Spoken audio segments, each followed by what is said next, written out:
Hanap mo ba ang view, malinis na hangin, tahimik na lugar, makapag-relax? Puntahan mo na ang Greystone Farm dito sa Cebu. Amoy pa lang dito, parang umuwi ka na sa probinsya mo. Ito ang kanilang villa, mayroong pwede sa 4 na tao at mayroon din silang kasya hanggang 17 persons. Ang laki, di ba? Kasya ang buong tropa, buong barangay at buong family clan mo dito.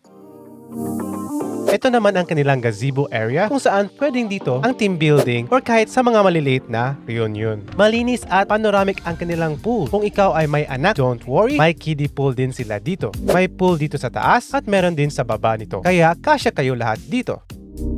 Ito ang makikita mo dyan malapit sa gazebo, which is the scenic viewpoint or tawagin natin ito ang panoramic viewpoint. Makikita mo dito ang malawak at maraming bundok at maamoy mo ang fresh air dito. Talagang mag-i-enjoy ka sa stay mo dito at relax na relax ang iyong pakiramdam away from the hustle and the bustle of the city. Meron din silang air-conditioned karaoke room na away from the villa accommodation para sulit ang stay mo dito. Kaya kung gusto mong mag-recharge or soul searching, pwede dito ang next destination mo close to the nature at maligo sa pool to cool your body and beat the heat waves. If you enjoyed this video, please leave a comment and press the like button. Thank you for watching. Richard Pims. See you in the next video.